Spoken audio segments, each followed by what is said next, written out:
देखिए, जब भी दुनिया में कहीं टेंशन बढ़ती है, टीवी पर युद्ध की खबरें चलने लगती हैं, तो एक इन्वेस्टर के दिमाग में सबसे बड़ा सवाल यही आता है कि भाई अपना पैसा कहाँ सुरक्षित रखें। क्या सोने की चमक पर भरोसा करें या फिर गिरते हुए शेयर बाजार में मौका ढूंढें? चलिए, आज इसी पहेली को सुलझाने की कोशिश करते हैं। जैसे ही कोई बड़ी नेगेटिव खबर आती है, शेयर बाजार में लाल रंग दिखने लगता है और अपनी मेहनत की कमाई को इस तरह घटते हुए देखकर जाहिर है दिल में डर तो बैठ ही जाता है। और यही डर अक्सर हमसे गलत फाइनेंशियल फैसले करवा देता है। लेकिन इतिहास गवाह है कि डर के इसी माहौल में कुछ इन्वेस्टमेंट ऑप्शन ऐसे भी होते हैं जिन पर लोगों का भरोसा हमेशा से टिका रहा है।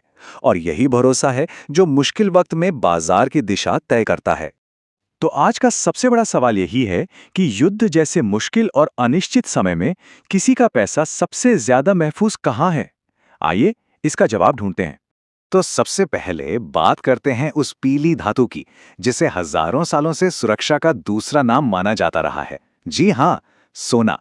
फाइनेंशियल दुनिया में सोने को सेफ हेवन कहते हैं, मतलब एक सुरक्षित ठिकाना। इसका सीधा सा मतलब यह है कि जब शेयर बाजार में जबरदस्त उथल-पुथल मची हो, तब भी सोने की कीमत या तो स्थिर रहती है या फिर बढ़ जाती है। इसी वजह से ये एक सच्चे रक्षक की तरह काम करता है। अच्छा, पर ऐसा होता क्यों है? संकट में सोना इतना चमकता क्यों है? इसके पीछे तीन बड़े कारण हैं। पहला, इसका कोई एक मालिक नहीं है, मतलब इसकी कीमत किसी एक सरकार या कंपनी के भरोसे नहीं चलती। दूसरा, ये महंगाई से बचाता है। और तीसरा, जब भी कोई संकट आता है तो दुनिया भर के सेंट्रल बैंक्स भी सोना खरीदना शुरू कर देते हैं, जिससे इसकी मांग और कीमत दोनों बढ़ जाती हैं। अगर आंकड़ों में देखें तो जब रूस यूक्रेन का युद्ध शुरू हुआ था, तो शुरुआती कुछ ही हफ्तों में सोने की कीमतों में करीब 10 से 15% का उछाल आ गया था। इससे पता चलता है कि मुश्किल वक्त में लोग सोने पर कितना भरोसा करते हैं। तो मतलब सीधी सी बात यह है कि सोना आपके पैसे को बचाता है, उसे डूबने से रोकता है, एक तरह से पोर्टफोलियो का बॉडीगार्ड है। पर इसकी एक बड़ी कमी भी है। इससे कोई रेगुलर इनकम नहीं होती, कोई ब्याज नहीं, कोई डिविडेंड नहीं। मतलब ये पैसे को सिर्फ बचाता है, उसे तेजी से बढ़ाता नहीं है। अब चलिए सिक्के के दूसरे पहलू पर आते हैं, शेयर बाजार। जैसे ही युद्ध की खबर आती है, बाजार में घबराहट फैल जाती है। लेकिन क्या ये गिरावट सिर्फ एक खतरा है या इसमें कोई बड़ा मौका भी छिपा हुआ है? निवेश की दुनिया के सबसे बड़े गुरु वॉरेन बफेट ने एक कमाल की बात कही है, जब सब डर रहे हों तब लालची बनो। इसका मतलब यह है कि जब ज्यादातर लोग डर कर अपने शेयर बेच रहे होते हैं, एक समझदार इन्वेस्टर के लिए वही खरीदने का सबसे अच्छा मौका होता है। चलिए इसे अपने ही देश के एक उदाहरण से समझते हैं।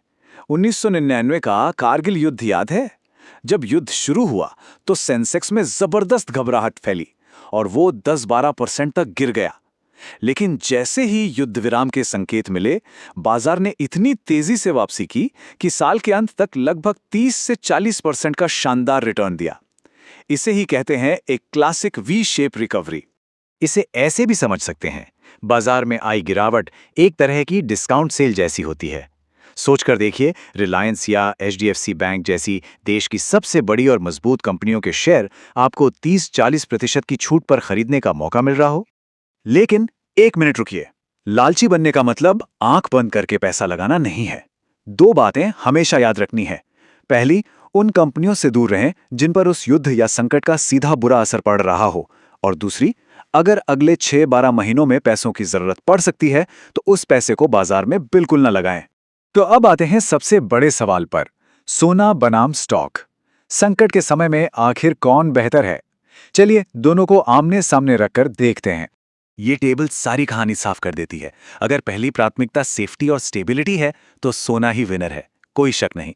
लेकिन अगर लंबी अवधि में वेल्थ बनानी है, पैसे को कई गुना बढ़ाना है और डिविडेंड जैसी रेगुलर इनकम भी चाहिए, तो स्टॉक मार्केट का कोई मुकाबला नहीं है। और सबसे दिलचस्प बात है इन दोनों के बीच का रिश्ता। इसे इनवर्स कोरिलेशन या उल्टा संबंध कहते हैं। मतलब जब शेयर बाजार गिरता है तो सोना अक्सर ऊपर चढ़ता है और जब बाजार चढ़ता है तो सोना शांत हो जाता है। यही वो खासियत है जो इन दोनों को एक साथ मिलकर एक जबरदस्त टीम बनाती है। और यहीं से हमें वो स्मार्ट इन्वेस्टमेंट स्ट्रैटेजी मिलती है जो इन दोनों की ताकत का इस्तेमाल करके एक बेहद मजबूत पोर्टफोलियो तैयार करती है। तो असली रणनीति सोना या स्टॉक में से किसी एक को चुनना नहीं है। असली रणनीति है सोना और स्टॉक दोनों को साथ लेकर चलना। इसी को कहते हैं एसेट एलोकेशन, यानी अपनी संपत्ति का सही बंटवारा। उदाहरण के लिए आप देख सकते हैं कि कैसे अपने पोर्टफोलियो का सिर्फ 15% हिस्सा सोने में रखकर 85% इक्विटी वाले हिस्से के रिस्क को काफी हद तक बैलेंस किया जा सकता है। ये सोने वाला हिस्सा एक कुशन की तरह काम करता है। तो इसे एक बहुत ही सिंपल 3 स्टेप स्ट्रैटेजी में समझते हैं। पहला कदम, अपने टोटल इन्वेस्टमेंट का करीब 10 से 15% सोने में डालिए। और हाँ, कोशिश ये रहे कि फिजिकल गोल्ड की जगह सॉवरेन गोल्ड बॉन्ड्स यानी एसजीबीज या फिर गोल्ड ईटीएफ्स में इन्वेस्ट करें। ये डिजिटल सोना है, ज्यादा सेफ है। दूसरा, जो बाकी का 80-85% पैसा है उसे अच्छी क्वालिटी स्टॉक्स और म्यूचुअल फंड्स में लगा रहने दें। और तीसरा, जो कि सबसे ज्यादा जरूरी है, अपनी एसआईपीज को बिल्कुल भी बंद मत कीजिए, बल्कि अगर हाथ में एक्स्ट्रा कैश है तो बाजार की हर गिरावट को एक मौके की तरह देखिए और थोड़ा और पैसा लगाइए। तो आखिर में सवाल फिर वही है, क्या संकट से पैदा हुए डर को एक बड़े मौके में बदला जा सकता है? ये पूरी बातचीत हमें यही बताती है कि अगर घबराने के बजाय समझदारी और अनुशासन से काम लिया जाए तो इसका जवाब है बिल्कुल हाँ।